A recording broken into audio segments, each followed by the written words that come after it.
السلام علیکم ورحمۃ اللہ وبرکاتہ. اعوذ باللہ من الشیطان الرجیم. بسم اللہ الرحمن الرحیم.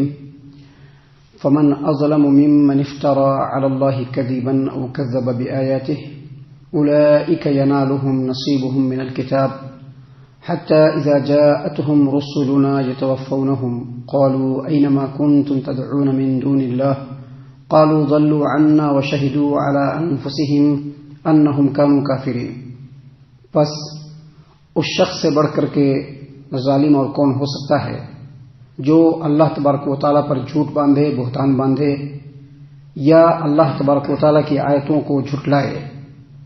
یہ وہ لوگ ہیں جن کو ان کا حصہ جو ان کے مقدر میں ہے دنیا میں ہی مل جائے گا، یہاں تک کہ جب ہمارے فرشتے ان کی روح کو قبض کرنے کے لیے آئیں گے تو وہ ان سے پوچھیں گے کہ اینما کنتم تدعون من دون اللہ، اللہ کو چھوڑ کر جن کو تم پکارتے تھے وہ کہاں ہیں؟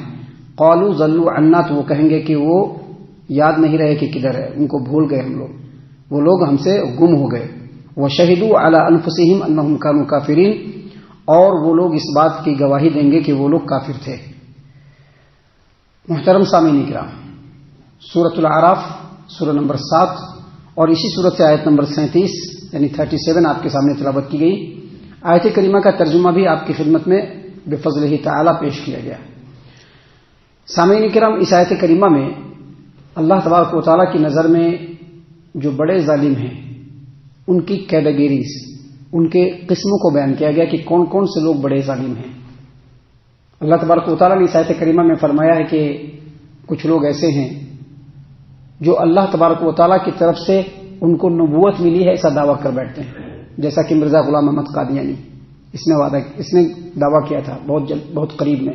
حالانکہ اس کے علاوہ بھی دوسرے لوگوں نے بھی دعویٰ کیا، اور نبی صلی اللہ علیہ وسلم نے فرمایا کہ میری امت میں قیامت قائم ہونے سے پہلے 30 ایسے دجال کذاب آئیں گے جو اس بات کا دعویٰ کریں گے کہ وہ نبی ہیں.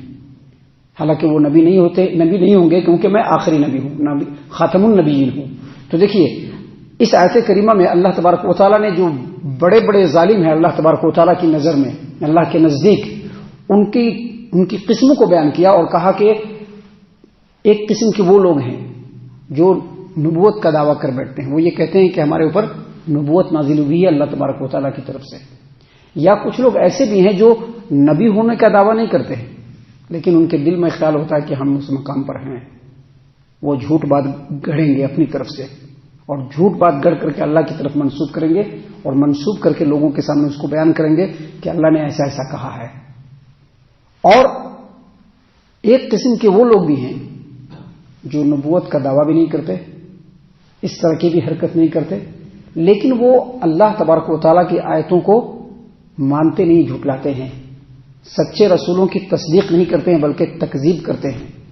یہ لوگ جو ہیں اللہ تبارک و تعالیٰ کی نظر میں بڑے ظالم ہیں. اس کی وجہ کیا ہے؟ اس کی وجہ یہ ہے کہ یہ لوگ جو غلط کام کر رہے ہیں، یہ لوگ جو گناہ، نافرمانی اور بغاوت کے کام کر رہے ہیں، اس سے صرف انہی کو نقصان نہیں ہو رہا ہے بلکہ یہ اپنی ان حرکتوں سے مخلوقات میں سے بہت سارے لوگوں کے گمراہی کا سبب بن رہے ہیں. اسی لیے اللہ تبارک و تعالیٰ نے یہاں پر بیان فرمایا کہ فمن اظلم ممن افترى على الله كذبا او كذب بآياته، اس شخص سے بڑھ کر کے ظالم اور کون ہو سکتا ہے جو اللہ تبارک و تعالیٰ پر جھوٹ باندھے یا اللہ کی آیتوں کو جھٹلائے. اللہ نے فرمایا کہ ان کی ان حرکتوں کے باوجود جو دنیا میں ان کے لیے رزق مقرر ہے وہ اللہ دے گا، کیونکہ اس دنیا میں اللہ نے جتنے لوگوں کو بھی پیدا کیا ہے ان کے رزق کو لکھ بھی دیا ہے. جیسا کہ پتہ ہے، حدیثوں سے یہ معلوم ہے کہ ان کا رزق ان کو لکھ دیا گیا ہے. تو ان کو ان کا رزق ملے گا جو ان کے حصے میں ہوگا. دنیا میں اللہ نے جو ان کے لیے مقدر کر کے رکھا ہوگا اس کو ملے گا. کیوں ملے گا؟ اس لیے ملے گا کہ یہ دنیا امتحان گاہ ہے. اللہ سبھی کو رزق دے رہا ہے اور اللہ آزما بھی رہا ہے کہ دیکھے کون اللہ تبارک و تعالیٰ کا تابع فرمان ہے، کون اللہ تبارک و تعالیٰ کی فرما برداری کرنے والا ہے اور کون ابلیس کی فرما برداری کرنے والا ہے، کیونکہ اسی طرح کی بات چل رہی ہے.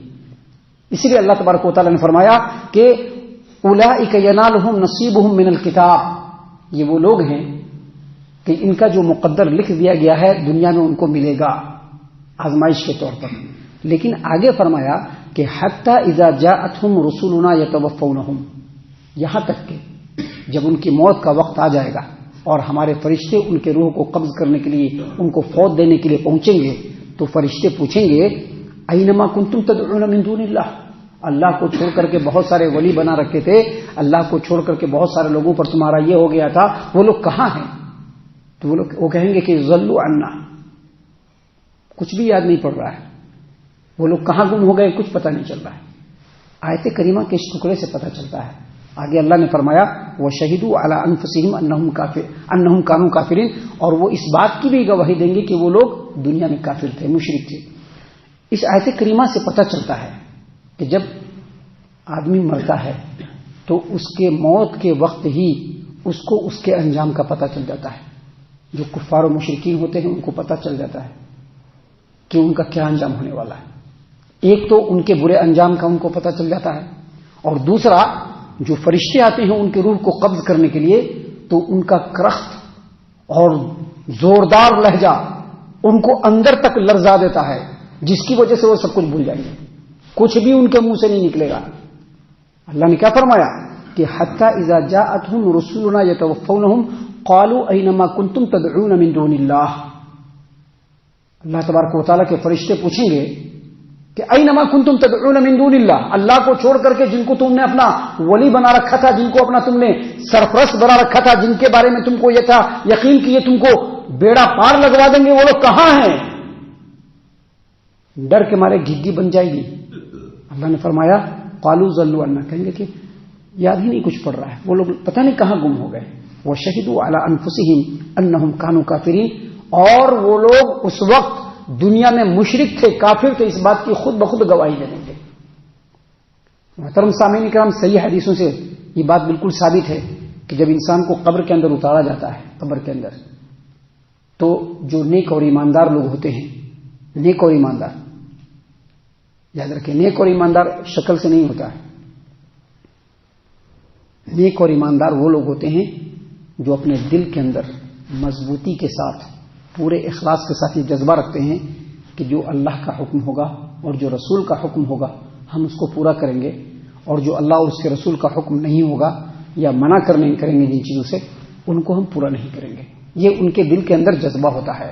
سامعین کرام، صحیح حدیثوں سے ثابت ہے کہ جب ایسے نیک اور ایماندار لوگوں کو قبر کے اندر ڈالا جائے گا تو فرشتے آئیں گے ان سے پوچھنے کے لیے، منکر نکیر آئیں گے پوچھنے کے لیے تمہارا رب کون تھا دنیا میں، تمہارا رب کون ہے، تمہارا دین کیا ہے، اور جو آدمی بھیجے گئے تھے رسول بنا کر کے ان کے بارے میں تمہارا کیا خیال ہے؟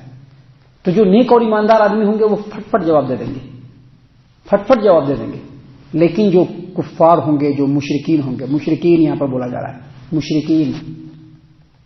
مشرکین کا مطلب صرف نان مسلم میں مشرکین نہیں، اگر مسلمانوں میں مشرکین ہوں گے وہ بھی، اور منافقین بھی، منافقین کی بھی بات ہو رہی ہے، پکے سچے مسلمانوں کی نہیں، جو منافقین، ادھر بھی چلے گا ادھر بھی چلے گا، ادھر بھی چلے گا ادھر بھی چلے گا، سب چلے گا، سب ٹھیک ہے۔